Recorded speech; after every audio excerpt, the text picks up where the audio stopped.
That's a good looking grill. Yeah, Bosco, check it out. Anything bad? Okay, he's trained to sit when there's problems.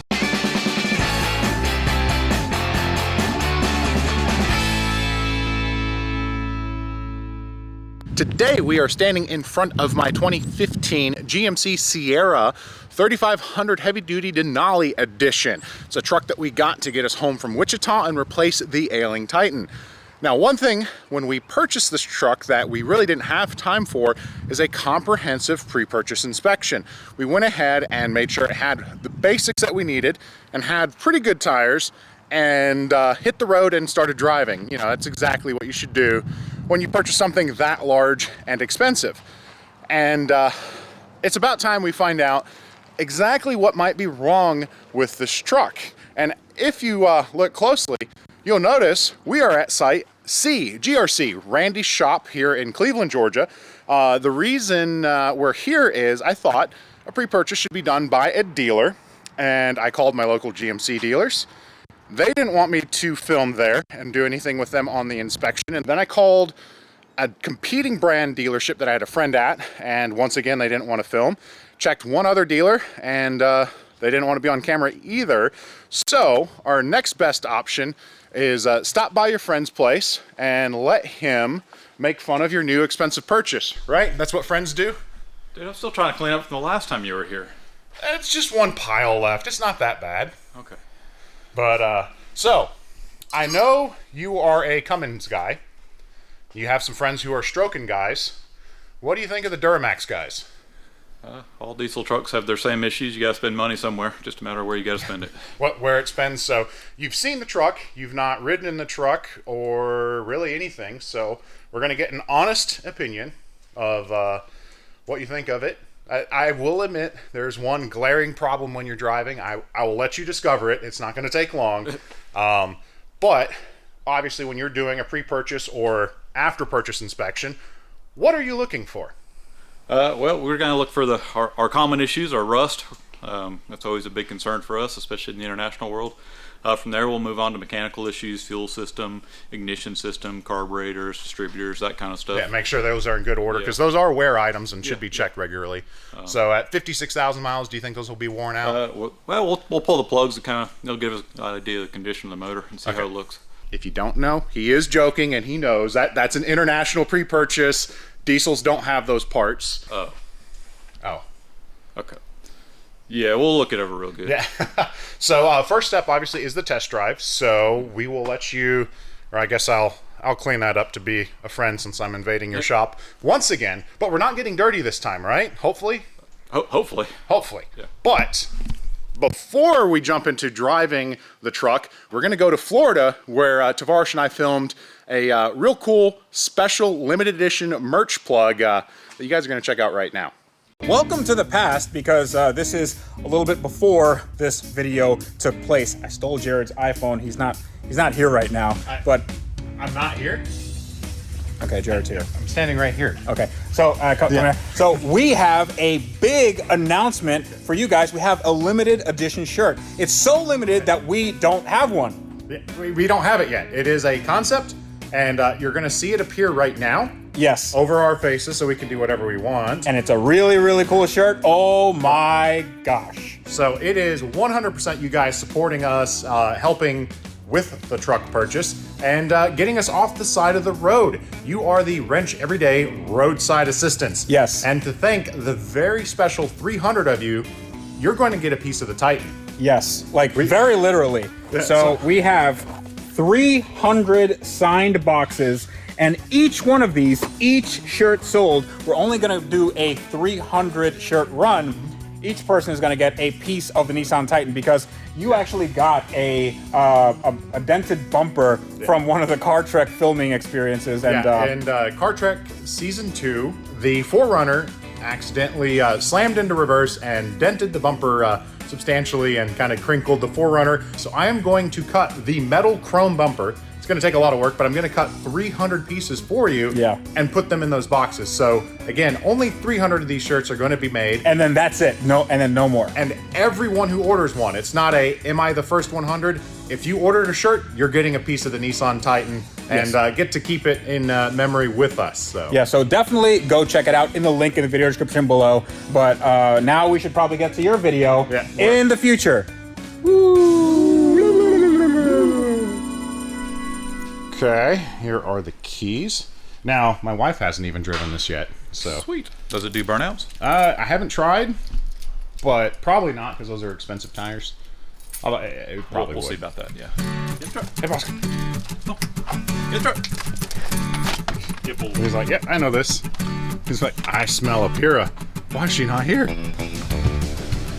Wow. This thing is sized for a giant. Yeah, nobody's driven this but you. I can tell. Sitting in the back seat back here. Let's make sure that is turned down. Now, I know your tow rig there has some creature comforts, but how does this compare in equipment?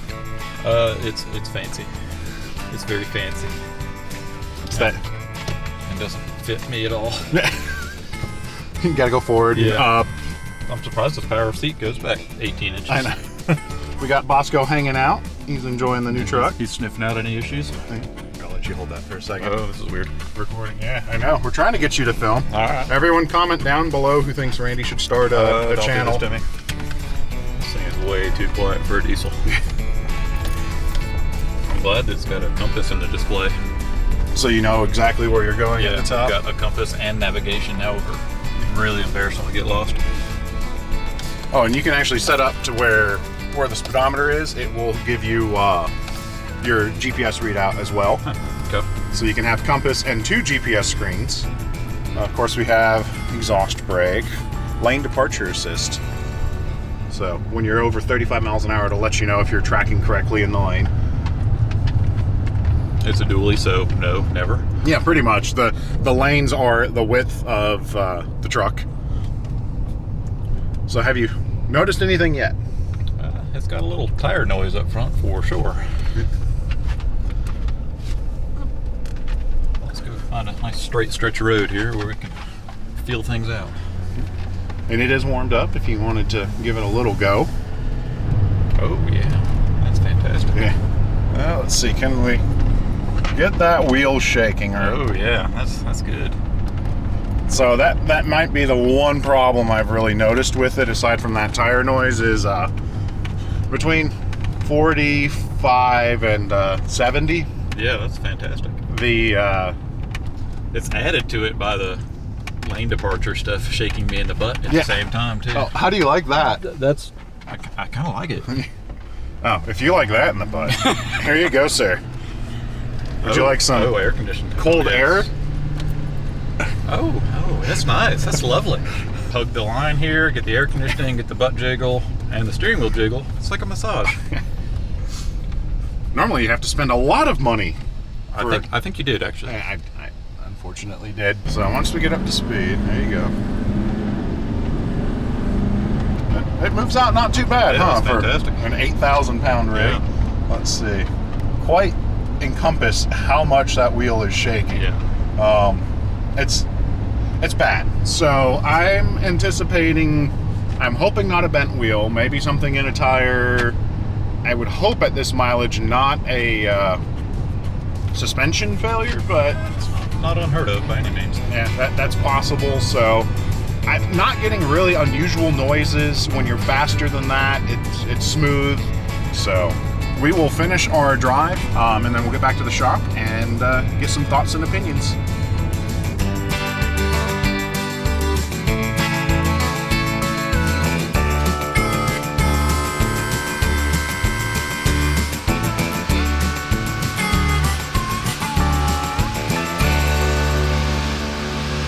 Well, as you can tell by all the turn marks, it's a little bit of a balancing and dance act to get the truck inside. And we confirmed weight ratings, and the lift is not rated to safely hold this completely in the air. So we opted for the first locks to get the front end off the ground. Rear end still, I mean, if you still look, even if it could get it up, that's a lot of ass hanging out like that.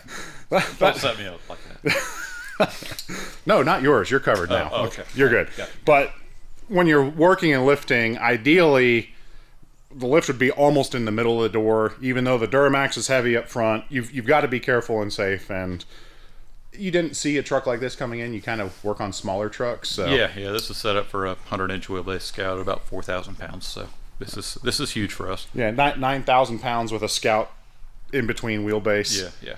So let's do the walk around, like the first look. And again, the benefit of having a professional friend rather than just a dealer. The dealer is going to point out some things and just try to push you out the door. A real good friend is going to make fun of you as much as he can. Absolutely. Yeah. So let's see how nice, not nice you're going to be. And remember, it's driven 2,000 miles, and other than the vibration, it's not done anything wrong. Yeah, So this is a really expensive rental car. yeah, pretty much. Oh, also, if anyone's worried that we're not going to be wrenching, one thing missing from the truck is running boards, and one of Randy's employees' friends happened to just pull a set off. So at some point, we're getting running boards reinstalled on the truck. So it will be wrench every day, not just talk every day. Yeah. First thing we're going to look at is we've got some funny tire wear up front, and we need to investigate where that's coming from. And what we're saying there is you can look at this tire and it's relatively smooth and how it's supposed to be. And it's not so much here. Well, that's a real fun disco shutter speed. But this is up, down, up, and then kind of down here. Like this is, that's a good angle. You can see it. That is not what your tire should look like. And once it starts wearing like that, it just gets worse and worse, right? It's not going to get better. So it needs tires, but we need to figure out what started this issue before we go to that extreme. Rather than just putting tires on it immediately. So again, if this was a bigger lift, we'd go up and stand. So what's your solution? We're going to pull out a shipping blanket / creeper. Okay.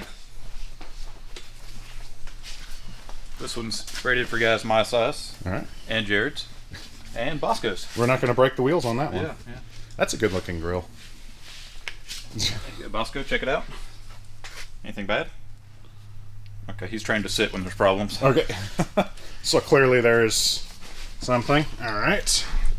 So here's our steering arm. Hi, Bosco. Are you pointing out the problem? Yes. So this is the steering arm that connects both wheels via a drag link. Flashlight helping or hurting? That's actually working just enough. So this is the other half of it.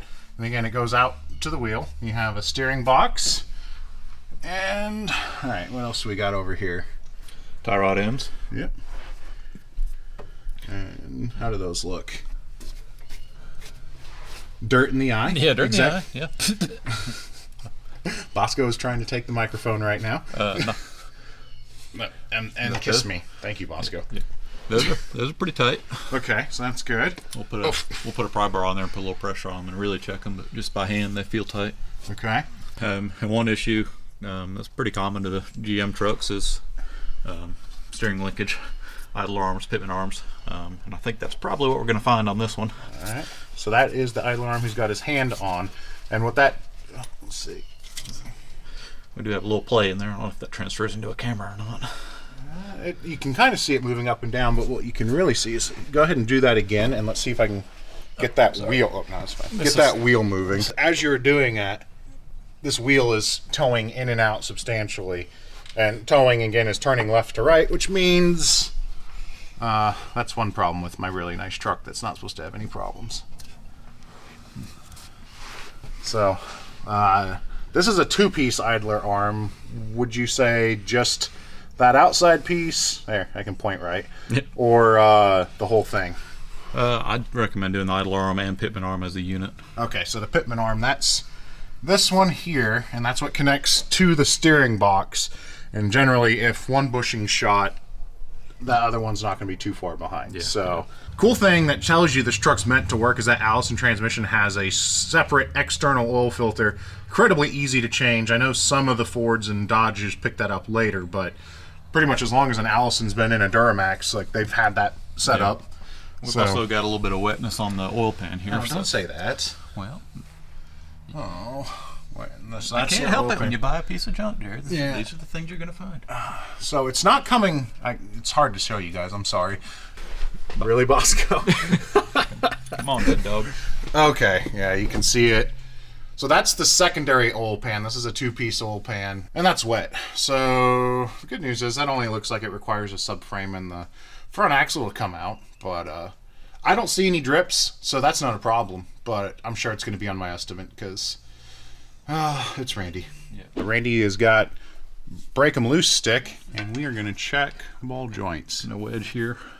Give some play. We're going to see the tire flex some. That's fine. What we're looking for is any movement in that ball joint. And that is super tight. I don't see any play there. That section there.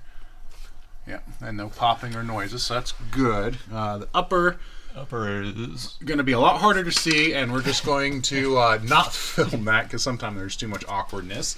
Is there anything else under here we need to check? Those are my primary concerns. Is just front end wear. Just because, especially how it drove. Yeah. So okay. Everything else feels great. No noises, no strange things. Just some front end wonkiness. Do you just want to walk around the outside of the truck and make fun of all the flaws? Yeah, and then there's a lot under the hood to make fun of too. You can't see any of it. It's modern diesel. So, all right, well, lead the way. We'll walk around and. All right. Well. What do you think of that? Bed-lined wheel wells. They don't come that way. Man, somebody went all out here. Or just there. They didn't quite go all out. Oh, yeah. That def tank, though. I mean, yeah, it's not that attractive, but there's a reason.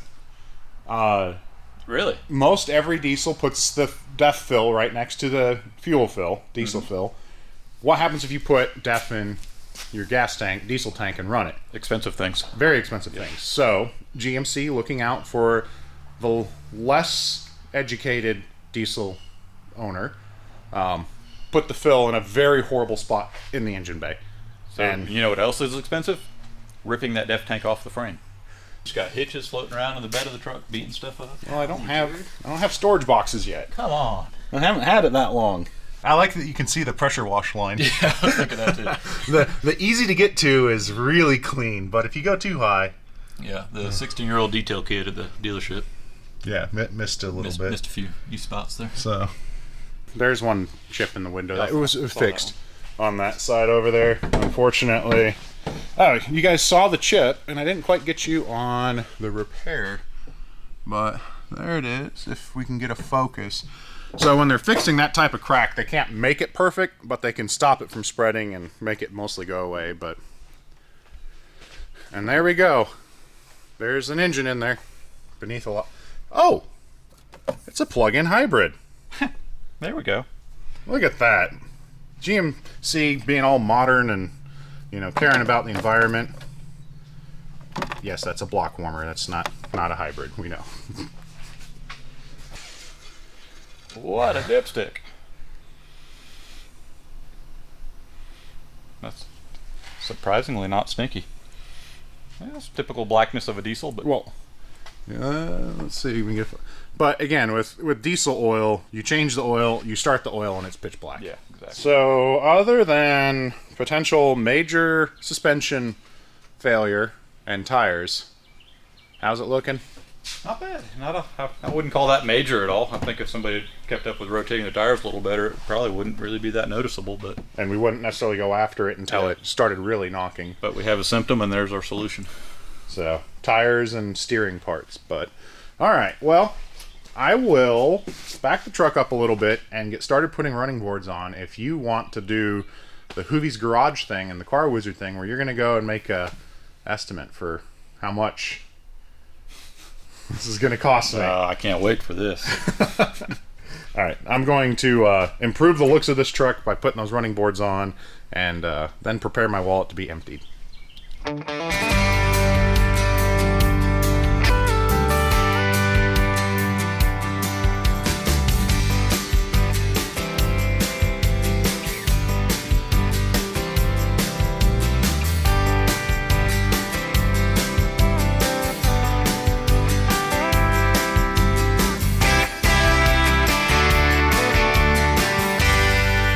I kind of like that look. They were very easy to install. We were missing just 2 nuts that we were able to raid, and now it's easier to climb in, and you don't see that def tank as awful as it was before, right? That's the best part, hiding that def tank. hiding the hideous def Your tank. old man side steps. Yeah. Well, listen. Sometimes it's just nice to be easy. Just admit it. It's okay. Yeah. Old man. You like it too, though. Yeah, it actually does look pretty good. Yeah. Randy actually helped threw that on and got some pricing together. So we determined there were front end problems and an oil pan problem. Mm-hmm. So what's the cheapest? Realistically, by the time you do pitman arm, idler arm, tires, alignment, whatever other nut and bolt comes with the front end stuff, you're probably gonna have $1,000 and getting the front end squared away and tires on it. Well, it does shake really bad. That's what it is. Yeah. Okay. And oil pan, oil pan gasket, fluids that go along with it, and labor probably $450. How much of that is the oil change? $150. So don't do it until an oil change is due, because it's a diesel. Oil's expensive. Yep. So that's $1,500-ish on the truck I just bought, but in a used truck, that's not bad. That's right? a bargain in the diesel truck world to bring a truck up to par. So that's really not bad. And Randy was saying off camera, whether you buy a Dodge, you're going to spend at least that fixing a transmission. If you buy any of the Fords, they're going to need that in the bulletproofing and engine prep.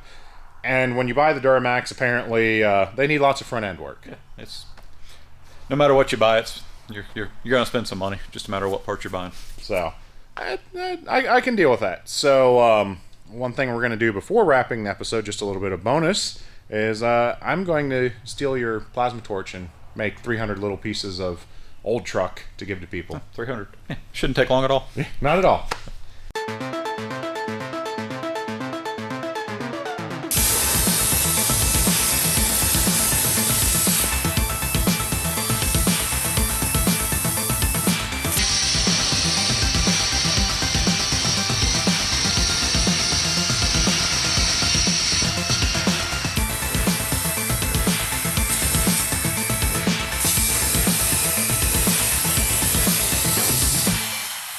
So now you got to see how we cut up those 300 pieces. Burnt my thumb a little bit. Randy's are a lot straighter. So if you help out by ordering one of those special edition 300 shirts, if you have a really nice square cut piece, Randy probably cut that. If it just looks like a toddler drawing on a piece of paper, that was probably me cutting yours. But again, appreciate the support that you guys always give us. It'd be really cool to see some pictures of you guys when you get one of your shirts, if you decide to order one. Again, I'm not going to get one in my hands unless I buy it. And, you know, I'm trying to pay the truck off, not spend more money. So we'll leave those for you guys. As always, I really appreciate Randy opening up his shop, helping us out. None of the dealers wanted us to film, so I'll have a good friend just make fun of my truck. And apparently, I still didn't do too bad, because after spending the almost $2,000 to make it perfect, I'm still cheaper than all the other ones on the market. As always, I'm Jared, reminding you to make questionable choices. And when it comes to buying Nissan Titan diesels, it pains me to say this, but don't do that one. That's way too questionable. See ya.